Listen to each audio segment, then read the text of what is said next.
The rain pounded against the windows of Parker Bennett's old pickup truck as he drove home from his second job, the windshield wipers fighting a losing battle against the deluge. Lightning split the dark sky, illuminating the winding country road and revealing a section of broken fence on the property that bordered his modest neighborhood, a fence that hadn't been damaged yesterday when he'd driven this same route. Parker slowed his truck, peering through the rain at the splintered wooden posts and the panels that now hung precariously, threatening to collapse completely onto the road. It was nearly midnight. He was bone-tired from working back-to-back shifts at the construction site and then the late shift at the gas station, but something made him pull over. Maybe it was the thought that a neighbor's livestock might wander onto the road. Or maybe it was just the deeply ingrained work ethic his father had instilled in him: you don't leave a job undone when you have the means to fix it. He grabbed his toolbox from behind the seat and pulled his jacket tight against the wind and rain. As he approached the damaged fence, he saw that a large branch had fallen from a nearby oak, smashing through 3 panels of what had once been a well-maintained boundary. The property beyond was largely hidden by the darkness and the curtain of rain, but Parker knew this was the edge of the sprawling Glassbrook estate, over 500 acres of prime farmland and forest that had been bought up a few years back by some investor from the city.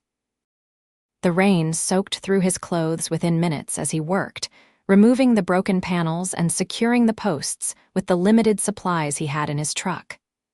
He'd have to come back in the daylight to do a proper job, but for now, he could at least make it safe. His hands were numb with cold, and his thoughts turned to his daughter, Emma, who would be sound asleep at his sister's house, where she stayed during his night shifts.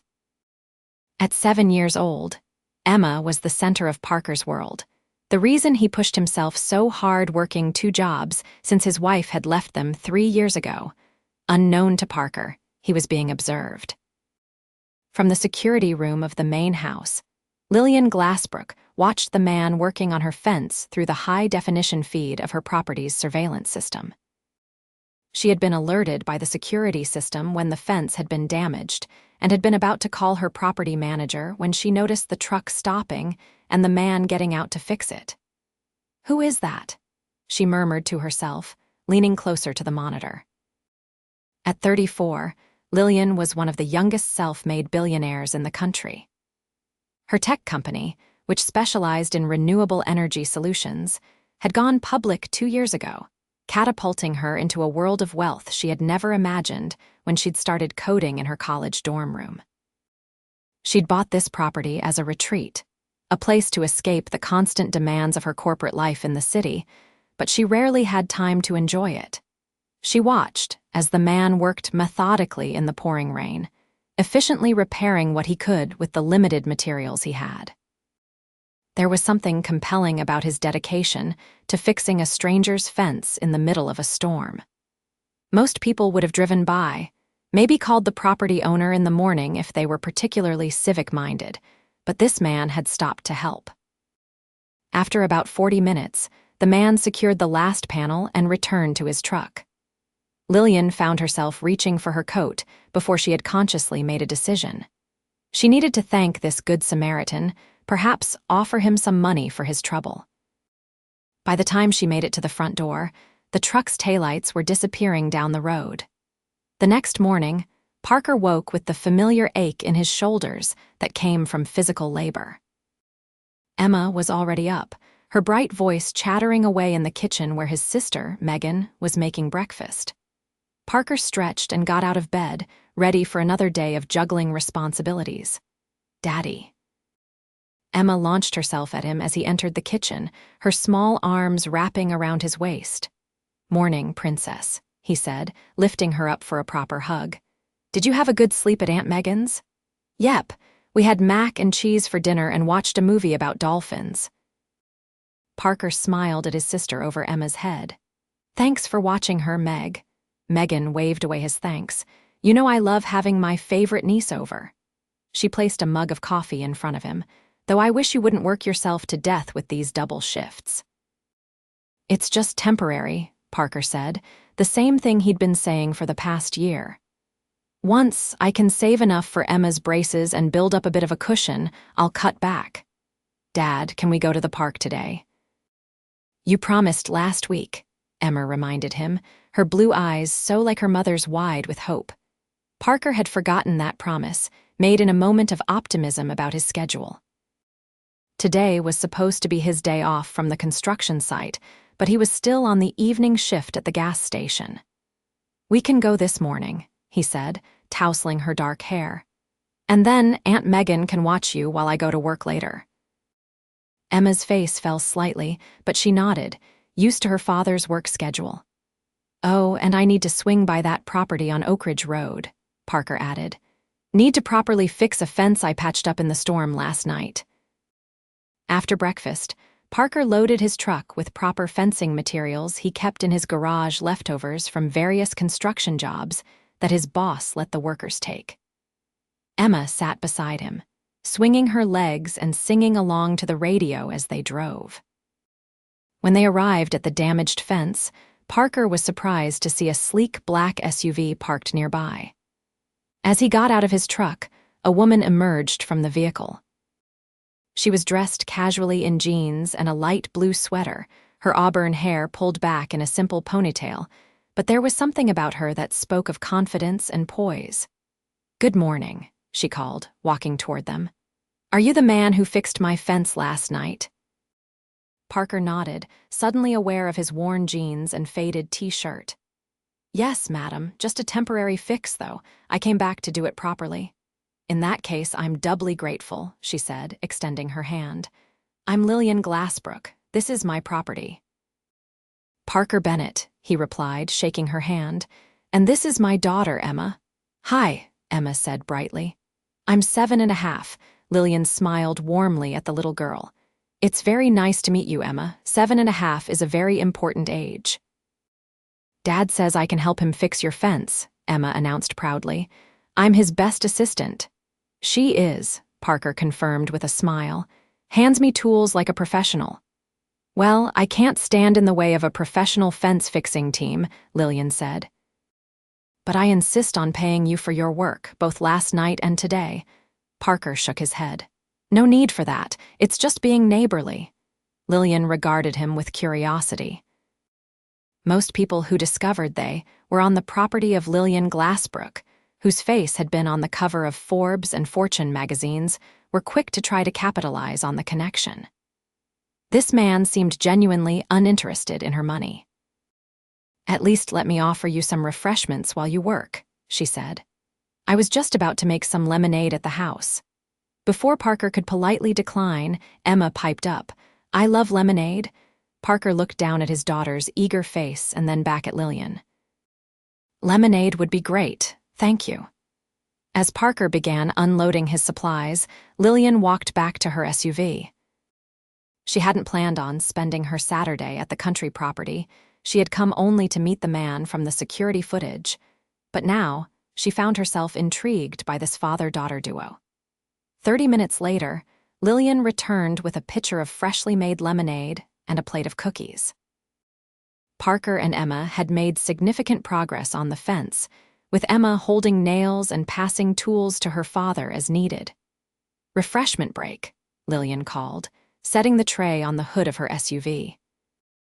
Emma ran over immediately, but Parker finished securing the panel he was working on before joining them. Lillian poured lemonade into 3 plastic cups she had brought and offered the plate of cookies. Did you make these? Emma asked, taking a chocolate chip cookie and biting into it enthusiastically. I did, Lillian said, though I must confess they're from refrigerated dough. I'm not much of a baker. They're still good, Emma declared, reaching for another. Emma, one is enough for now, Parker said gently. We don't want to impose on Miss Glassbrook's kindness. It's Lillian, please, she said. And it's no imposition. I rarely have anyone to share cookies with. You live in that big house all by yourself, Emma asked, pointing toward the large main house visible in the distance. Emma, Parker admonished, that's Miss Lillian's private business. It's okay, Lillian assured him. And yes, Emma, I do live there alone, but I'm not there very often. I mostly live in the city where my company is. What kind of company? Parker asked, his curiosity getting the better of him. We develop solar and wind energy systems, Lillian explained, keeping it simple. Trying to help the planet while keeping the lights on. That's cool, Parker said genuinely. I've been reading about solar panels, thinking of installing some on our roof someday to cut down on electricity bills. A worthy investment, Lillian agreed. If you're serious, I could recommend some good residential systems. They chatted as they finished their lemonade, with Emma dominating the conversation, telling Lillian about her school, her friends, and her cat named Jupiter. Parker occasionally tried to rein in his daughter's exuberance, but Lillian seemed to genuinely enjoy the child's enthusiasm. When they returned to work, Lillian surprised herself by asking if she could help. Parker hesitated, but then handed her a hammer. For the next hour, the three of them worked together, with Parker guiding both his helpers on what to do. Despite her manicured nails and obvious lack of experience with manual labor, Lillian proved to be a quick learner. By the time they finished, the fence was solidly repaired, and Parker had gained a new appreciation for the property owner. She was nothing like what he would have expected from someone wealthy enough to own such a vast estate. She was down to earth, funny, and seemed genuinely interested in what he and Emma had to say. Thank you both for your help, Lillian said as they packed up the tools. The fence looks better than new. Happy to help, Parker said, but now I've got to get this little lady to the park as promised and then head to my evening shift. You work 2 jobs, Lillian asked, remembering the late hour when he had first fixed the fence. Construction during the day, gas station attendant some evenings and weekends, Parker explained. Gotta keep the bills paid and save for Emma's future. Lillian nodded, feeling a sudden surge of respect for this hardworking father. Well, I won't keep you from your park date then, she said, smiling at Emma. It was lovely meeting you both. As Parker drove away, he found himself thinking about Lillian Glassbrook's warm smile and the easy way she had with Emma. It had been a long time since he'd enjoyed a woman's company, too long perhaps. I like her, Daddy, Emma announced from beside him. She's nice and pretty, Parker chuckled. Yes, she is both of those things. You should ask her on a date, Emma said with the directness only a child could muster. Whoa there, matchmaker, Parker laughed. Miss Glassbrook is way out of my league. People like her don't date people like me. Why not? Emma persisted. Parker sighed, trying to explain the realities of social divides to a 7-year-old. Well, she's obviously very successful and probably very busy with important work, and we're just us. We're important too, Emma said firmly. Parker smiled and squeezed his daughter's hand. Yes, Princess, we are. At the park, Parker watched Emma play on the swings, his mind drifting back to Lillian. There had been a moment when their hands had touched as they worked on the fence, and he had felt a spark of connection that he hadn't experienced in years. But he quickly dismissed the thought. Women like Lillian Glassbrook didn't get involved with struggling single fathers who worked 2 jobs to make ends meet. Lillian, meanwhile, returned to her large, empty house, her thoughts similarly occupied with the kind-hearted man who had fixed her fence twice and refused payment. There had been something refreshing about Parker Bennett's straightforwardness and his obvious devotion to his daughter. In her world of corporate politics and social climbing, such genuine goodness was rare. She found herself looking up Parker Bennett online, discovering that he worked for Bennett Construction, no relation, apparently, and lived in a modest neighborhood about 2 miles from her property. There wasn't much else to find. He had no social media presence and no digital footprint beyond a mention. In a local newspaper article about a playground his construction company had built for the community center. A week passed, and Parker had almost managed to put Lillian Glassbrook out of his mind when he saw her again. He was at the gas station, in the middle of his shift, when her sleek black SUV pulled up to one of the pumps. He watched through the window as she got out and began to fuel her vehicle, And then, to his surprise, she walked toward the store. The bell jingled as she entered, and her eyes lit up with recognition when she saw him behind the counter. "Parker." "I thought that was your truck outside," she said, approaching the counter with a warm smile. "Lillian, hi," he replied, suddenly very aware of his gas station uniform. "What brings you to this side of town?" "I'm spending a few days at the property," she explained, "taking a break from the city." "How are you? And how's Emma?" "We're good," Parker said, touched that she remembered his daughter's name. "Emma's at a sleepover tonight, which is why I could pick up an extra shift." Lillian nodded, her eyes lingering on his face. "The fence is holding up perfectly," she said. "I check it every time I drive by," Parker smiled. "Glad to hear it." There was a moment of awkward silence, and then they both spoke at once. "I was wondering, would you like to?" They stopped and laughed, and Parker gestured for her to go ahead. "I was wondering if you might be interested in having dinner sometime," Lillian said, a hint of nervousness in her voice that seemed at odds with her confident demeanor. "As a thank you for the fence." Parker was taken aback. "You really don't need to thank me for that." "It's not just about the fence," Lillian admitted. "I enjoyed talking with you and Emma. It's rare that I meet people who don't. Well, who just see me as a person, not as my company or my bank account." Parker understood then that Lillian's wealth was significant, more so than he had initially assumed from just the property. "I'd like that," he said finally. "Dinner, I mean, but I should warn you, my schedule is pretty packed with work and Emma. How about I cook for you both?" Lillian suggested. "At my place. Emma mentioned she likes mac and cheese, and I make a mean-baked version with 3 kinds of cheese." Parker found himself smiling at the thought of sophisticated Lillian Glassbrook making mac and cheese for his 7-year-old. Emma would love that, and so would I. They arranged for dinner the following Saturday, and after Lillian left, Parker found himself in an unusually good mood for the remainder of his shift. He even caught himself whistling as he restocked the cooler, earning curious looks from his coworkers. When Saturday arrived, Parker was more nervous than he had been for any date in recent memory, not that he'd had many since becoming a single father. He and Emma stood on the doorstep of Lillian's grand house, Emma bouncing with excitement and Parker second, guessing his decision to accept the invitation. Before he could reconsider, the door opened, and Lillian stood there in jeans and a casual blouse, her hair loose around her shoulders. "Welcome," she said, smiling broadly. "I'm so glad you both could come." The inside of the house was as impressive as the exterior suggested, with high ceilings, elegant furniture, and what looked like original artwork on the walls. But rather than feeling cold and museum-like as Parker had expected, the space was warm and inviting, with comfortable-looking sofas and bookshelves, filled with well-worn volumes. "Your house is like a castle," Emma declared, her eyes wide as she took in the grand staircase and chandelier in the foyer. Lillian laughed. "It's a bit much for one person, I know. That's why I'm so happy to have company tonight."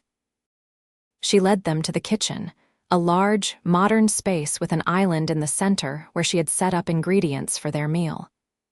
"I thought maybe Emma might want to help me make the mac and cheese," Lillian suggested, "if that's okay with your dad." Emma looked at her father with pleading eyes, and Parker nodded. "Just be careful and do exactly what Lillian tells you." For the next hour, Parker watched as Lillian patiently guided Emma through measuring cheese and pasta, explaining each step of the process. There was something deeply touching about seeing this obviously successful businesswoman taking such care with his daughter's culinary education. "So," Parker said as they worked, "Emma mentioned you have a big company. What exactly do you do?" Lillian glanced up from where she was helping Emma stir the cheese sauce. "I founded Glass Tech Energy about 10 years ago. We develop and manufacture solar panels, wind turbines, and energy storage systems." Parker's eyes widened as recognition dawned. Glass Tech. "Wait, are you the Lillian Glassbrook, the one who was on the cover of Forbes last year?" Lillian smiled sheepishly. "Guilty as charged. Does that change things?" Parker was momentarily stunned. He had been having dinner with a billionaire tech mogul and hadn't even realized it. No, it doesn't change anything. I'm just surprised I didn't make the connection earlier. Good, Lillian said firmly, because I'm enjoying just being Lillian tonight, not CEO Glassbrook. As they ate dinner at Lillian's large dining table, mac and cheese for all three of them, with a side salad that Emma reluctantly tried after encouragement from both adults, the conversation flowed easily. Parker shared stories about his construction projects and the funnier moments of gas station attendants, while Lillian talked about her early days coding in a tiny apartment and the challenges of running a rapidly growing company.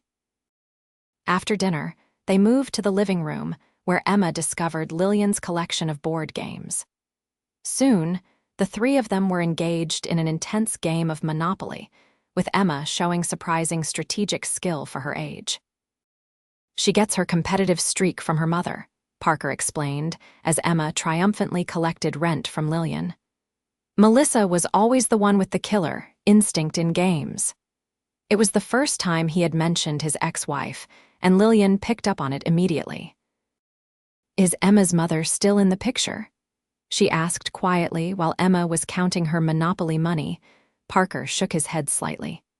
She left when Emma was 4, decided that family life wasn't what she wanted after all. We get a postcard every now and then from whatever city she's living in, but that's about it. Lillian's eyes softened with sympathy. That must be hard for both of you. It was, at first, Parker admitted, but we've found our rhythm. Emma's resilient, and we've got a good support system with my sister and some close friends. The evening wrapped up earlier than any of them wanted, but Parker had an early shift the next morning. As they stood at the door saying their goodbyes, Emma hugged Lillian impulsively. Thank you for the mac and cheese, she said. It was even better than Aunt Megan's, but don't tell her I said that. Lillian laughed and hugged the child back. Your secret is safe with me. When Emma skipped ahead to the truck, Parker turned to Lillian. Thank you for tonight, it was. Really nice. It was, Lillian agreed, her eyes meeting his.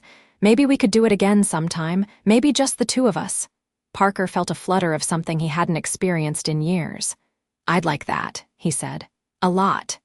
Their first official date took place the following weekend. Parker had arranged for Emma to stay with his sister, and he picked Lillian up in his freshly washed truck, feeling slightly ridiculous that he was taking a billionaire on a date in a vehicle with over 150,000 miles on it. But Lillian didn't seem to mind. She climbed into the passenger seat with a smile, dressed simply in a summer dress and sandals, looking nothing like the corporate powerhouse her online profiles showed. I hope you like Italian food, Parker said as they drove. There's this little family-owned place in town that makes the best lasagna you've ever tasted. Sounds perfect, Lillian said. I'm so tired of fancy restaurants where the portions are tiny and the prices are astronomical. The restaurant, Mama Rosa's, was indeed small and family-owned, with checkered tablecloths and candles stuck in wine bottles. The owner, Rosa herself, greeted Parker by name and showed them to a quiet corner table. You come here often? Lillian asked after they had ordered. It's Emma's favorite place for special occasions, Parker explained. Birthdays, good report cards, that sort of thing. Rosa always gives her extra garlic bread.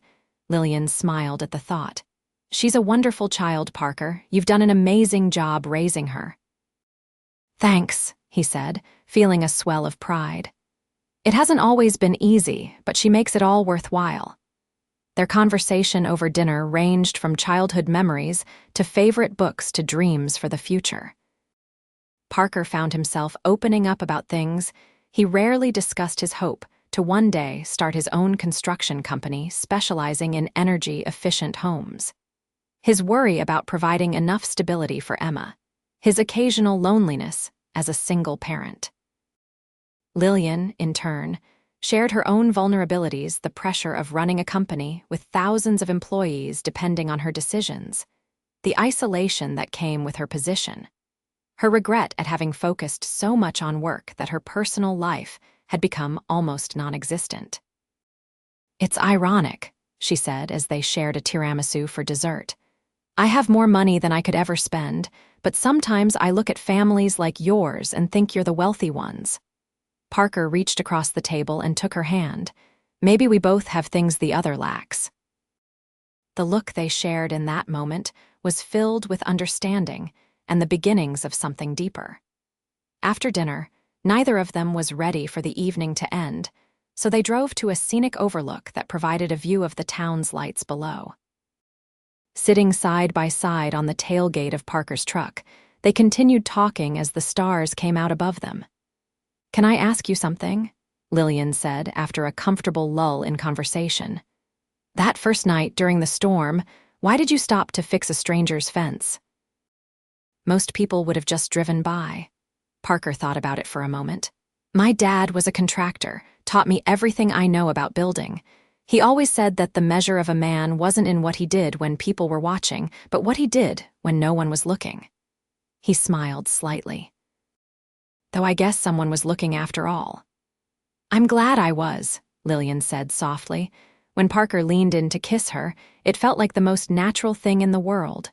Her lips were soft against his, and she moved closer, her hand coming up to rest against his cheek. The kiss deepened, and for a few moments, the differences in their worlds disappeared completely. As summer progressed, Parker and Lillian saw each other whenever they could arrange it around his work schedule and her business commitments. Sometimes they went on proper dates, dinner, movies, a concert in the park. Other times, Lillian would join Parker and Emma for simple activities like picnics, bike rides, or game nights at Parker's modest 3-bedroom house. Emma took to Lillian immediately, often asking when they would see her next and sharing confidences that sometimes made Parker raise his eyebrows. But he was grateful that his daughter had another positive female influence in her life, especially one who seemed to genuinely care about Emma's thoughts and feelings. Lillian, for her part, found herself increasingly drawn into the Bennett family dynamic. She had never spent much time around children, but Emma's curiosity and energy were infectious. And watching Parker with his daughter patient, loving, firm when needed only deepened her feelings for him, but their different worlds occasionally created friction. When Parker had to cancel a date because Emma got sick and he couldn't find anyone to watch her, Lillian offered to hire a professional nurse for the night. "I appreciate the thought," Parker said over the phone, his voice tight with strain as Emma coughed in the background. "But I don't need someone I don't know watching my sick child. I'm her father. I need to be here." "Of course," Lillian backtracked, realizing her misstep. "I didn't mean to suggest otherwise. I just wanted to help." "I know," Parker sighed. "I'm sorry. I'm just worried about her, and I'm overtired from working doubles this week." "Why don't I bring over some soup and medicine instead?" Lillian suggested. "No strings attached, just a friend helping out." That night, Lillian sat with Emma while Parker took a much-needed shower and quick nap. She read to the little girl, applied cool compresses to her feverish forehead, and managed to get her to eat a few spoonfuls of soup.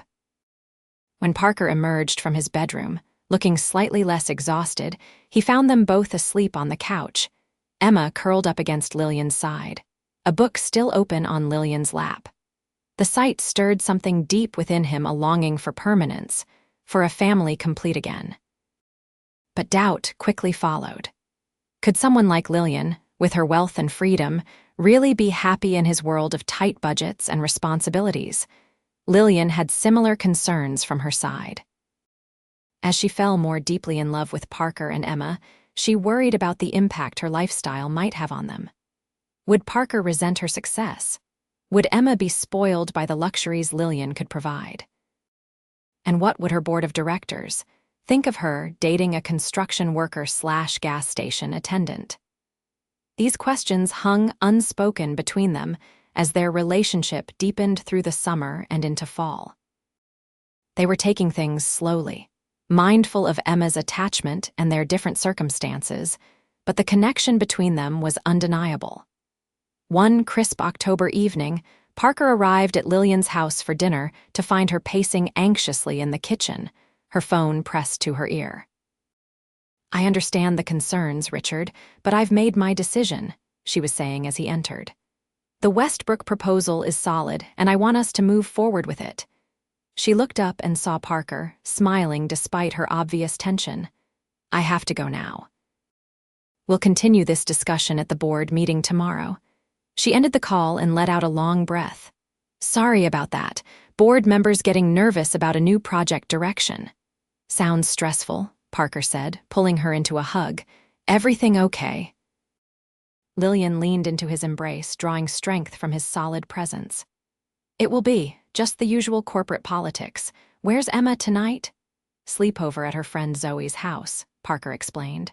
"Birthday party with 5 7-year-olds. I do not envy Zoe's parents." Lillian laughed, the tension visibly leaving her shoulders. "So we have the evening to ourselves?" "We do," Parker confirmed, his eyes warming as he looked at her. "What did you have in mind?" What had been planned as a simple dinner turned into a deeper evening of conversation as they discussed the pressures each was facing. Lillian opened up about the challenges of being a woman in the tech industry and the constant scrutiny of her decisions. Parker shared his frustration with his financial limitations and his desire to provide more for Emma. "I've been thinking," Lillian said carefully as they sat on her back porch after dinner, watching the sunset over the rolling hills of her property. "What if you used your construction experience to help me with some of the sustainability upgrades I want to make here? It would be a proper job, good pay, flexible hours that you could work around your other commitments." Parker stiffened slightly. "Are you offering me charity, Lillian?" "No," she said firmly. "I'm offering you a job that I need done by someone I trust. The fact that it might help ease your financial strain is a bonus, not the primary motivation." Parker was quiet for a long moment, and Lillian worried she had offended him, but then he reached for her hand. "I'm sorry for being defensive," he said. "It's just, I've been taking care of myself and Emma for so long, it's hard to accept help, even when it's offered sincerely." "I understand," Lillian said softly. "Independence is important to you. It's one of the things I admire most about you." Parker looked at her then, really looked at her, seeing not the billionaire CEO but the woman who had worked alongside him fixing a fence in the rain, who had made mac and cheese with his daughter, who had held Emma while she was sick. "I love you," he said suddenly, the words coming out before he had fully formed the thought. Lillian's eyes widened, and for a heart-stopping moment, Parker feared he had moved too fast. But then she smiled, a smile so radiant it rivaled the setting sun. "I love you too, Parker." "More than I thought possible." Their kiss was tender at first, then increasingly passionate as they gave in to the feelings that had been building between them for months. They made love for the first time that night, discovering each other slowly and reverently, their connection transcending the differences in their backgrounds. Afterward, as they lay tangled in Lillian's luxurious sheets, Parker traced patterns on her bare shoulder. "I should probably tell you something," he said hesitantly. "That sounds ominous," Lillian replied, propping herself up on an elbow to look at him. "I've been taking online courses in sustainable construction management," he admitted. "Ever since we first talked about your company, I thought maybe someday I could be more than just a construction worker if this thing between us went somewhere." Lillian's face softened with understanding. "You didn't need to do that for me, Parker." "I didn't do it for you," he clarified. "I did it for me, and for Emma. Meeting you reminded me that I had dreams beyond just making ends meet. You inspired me to reach for them again." Lillian kissed him gently. "Well, in that case, I'm honored. And I happen to know the CEO of a certain energy company who might be very interested in someone with sustainable construction management skills." Parker laughed and pulled her close. "Let's see how my courses go first before you start offering me a corner office." As their relationship deepened over the following months, Parker did accept Lillian's offer to work on upgrading her country property, reducing his hours at the gas station, but keeping his main construction job. The arrangement allowed him to spend more time with both Lillian and Emma, while maintaining his independence and slowly building his savings. Lillian, meanwhile, found herself spending more weekends at the country house and fewer at her city apartment. She rearranged board meetings and delegated more responsibilities to her executive team, prioritizing time with Parker and Emma in a way that would have been unthinkable to her a year earlier. They settled into a rhythm that worked for all three of them, with Lillian often joining them for dinner at Parker's house during the week and Parker and Emma staying at Lillian's country house on weekends. Emma's bedroom at Lillian's gradually filled with toys and books, and a section of Parker's closet became dedicated to Lillian's more casual clothes. Their worlds were merging, but not without occasional bumps. When Parker attended a glass tech company event as Lillian's date, he felt out of place among the executives and investors, acutely aware of his rented suit and lack of business acumen. And when Lillian joined the Bennett family for Thanksgiving at Parker's sister's house, she struggled with the boisterous informality and good-natured teasing that characterized their gatherings. But they worked through these challenges together, learning and adapting, supporting each other through the awkward moments. And at the center of it all was Emma, who thrived on having both her beloved father and her new Lily, as she had taken to calling Lillian, in her life. As Christmas approached, Parker faced a dilemma. He wanted to give Lillian something meaningful, but what could he possibly offer someone who could buy anything she wanted? After much thought, he decided on a gift that represented their beginning. He would build her a new section of decorative fencing for the garden she had started behind the country house, incorporating solar-powered lights that would illuminate the path in the evenings. He worked on it secretly during his lunch breaks, and after Emma was asleep, carefully crafting each panel and installing the small solar collectors that would power the lights. It was a perfect blend of their worlds, his craftsmanship and her clean energy technology. Lillian, meanwhile, was planning her own surprise. She had purchased the vacant lot next to Parker's house, which had been on the market for months, with the idea of building a home office for him there, a properly equipped space where he could work on his courses and eventually run his own sustainable construction business. On Christmas Eve, they exchanged their gifts. Parker took Lillian out to the garden, now covered in a light dusting of snow, and unveiled the fence section he had built. The solar lights came on as darkness fell, casting a warm glow over the path. "Parker," Lillian breathed, tears in her eyes. "It's beautiful. You made this?" "Every piece," he confirmed, putting an arm around her shoulders. "I wanted to give you something that represented us where we started and where we're going." Lillian kissed him, her heart full of love for this man who understood what truly mattered to her. Then she handed him a small box. Inside was a key and a rolled-up set of architectural plans. As Parker unrolled them, Lillian explained her idea for the home office next door. "The land is yours," she said, "to build whatever you want, an office, a workshop, an addition to your house. Whatever will help you achieve your dreams." Parker was speechless, overwhelmed by the thoughtfulness of the gift and the possibilities it represented. It wasn't charity, it was a partner supporting his ambitions, believing in his potential. "Thank you," he said finally, his voice thick with emotion, "for believing in me." "Always," Lillian replied simply. Later that night, after they had tucked an excited Emma into bed, with strict instructions not to wake them before 7 a.m., Parker and Lillian sat before the fire in Lillian's living room, talking about the future. "Move in with me," Lillian said suddenly. "Both of you. This house is too big for just me, and I love having you both here." Parker was quiet for a moment, considering. "I'm not sure that's the right move yet," he said carefully. "Emma's school, my work, and I don't want her to think that money solves everything. Our little house has been her stable place through a lot of changes." Lillian nodded, understanding his concerns. "What about a compromise? Keep your house, but let's spend more time together here. Maybe eventually we can talk about building something new, a place that's ours, not just mine or yours." "I'd like that," Parker said, pulling her close. A fresh start for all of us. As winter turned to spring, their relationship continued to grow stronger. Parker completed his courses with high marks and, with Lillian's encouragement, gave notice at the gas station to focus on developing his sustainable construction business. Using the lot Lillian had given him, he built a combined office and workshop where he began taking on small projects of his own, specializing in energy-efficient renovations. Lillian, inspired by Parker's dedication to Emma, began implementing more family-friendly policies at Glass Tech, including on-site childcare and flexible working hours for parents.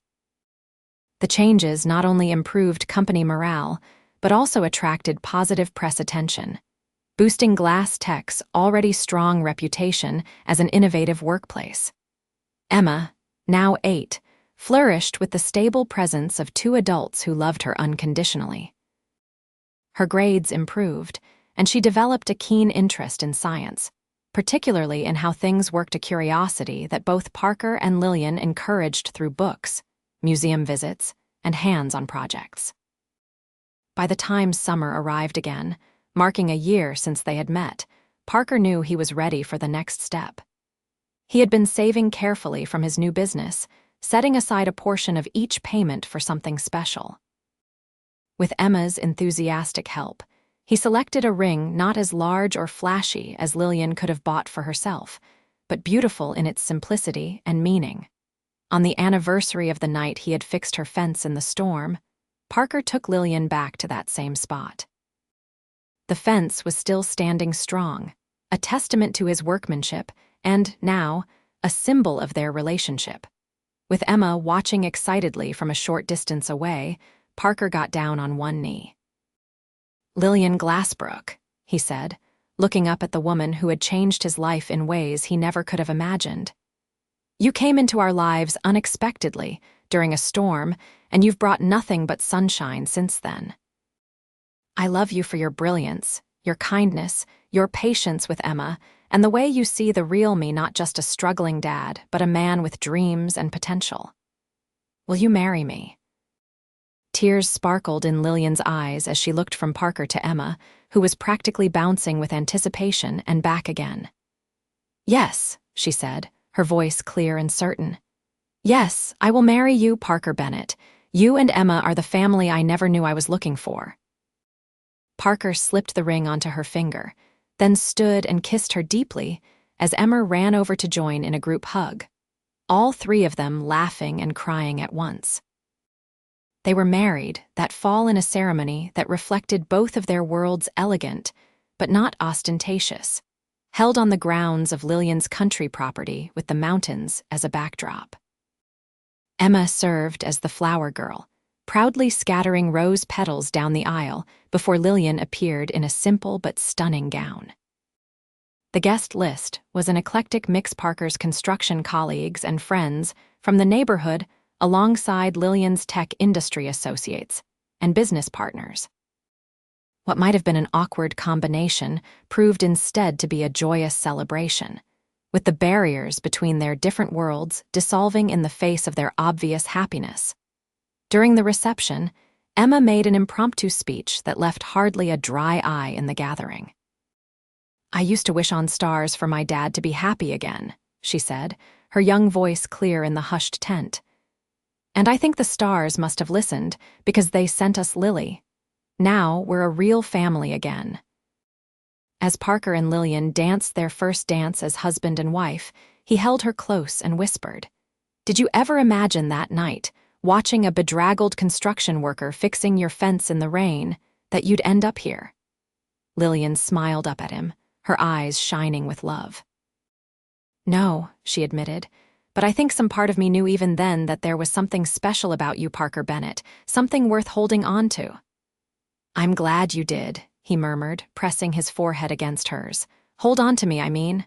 Always," she promised, "through every storm." Epilogue: 5 years later, the sound of children's laughter echoed across the backyard as Parker finished securing the last panel of the treehouse he had been building.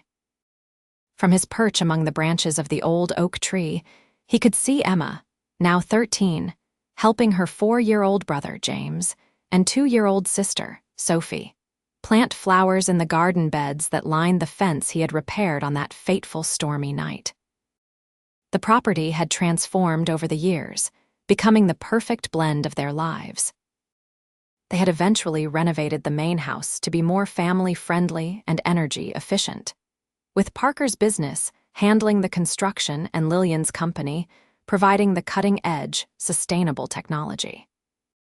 What had once been a rarely used retreat was now a warm, bustling family home, filled with the chaos and joy of their blended family. Parker watched as Lillian emerged from the house, a tray of lemonade in her hands, a tradition they had maintained since that first day working on the fence together. She set the tray on the garden table and looked up, spotting him in the tree. Her smile, even after all these years, still took his breath away. "Is it safe up there for mere mortals yet?" she called, shielding her eyes from the sun. "Come see for yourself," Parker replied, extending a hand down the ladder he had built. Lillian climbed up carefully, joining him on the platform that would soon be their children's favorite play space. "It's perfect," she said, looking around at the solid construction with its safety railings and built-in seating. "Solar panels arrive tomorrow," Parker said, pointing to the small roof. "Just enough to power the lights and maybe a small fan for hot days." Lillian leaned against him, her head resting on his shoulder. "You've come a long way from patching up my fence in the rain." "We both have," Parker agreed, putting his arm around her. "You're the CEO of a Fortune 500 company who just spent the morning making Play-Doh sculptures with a toddler." Lillian laughed, and loving every minute of it.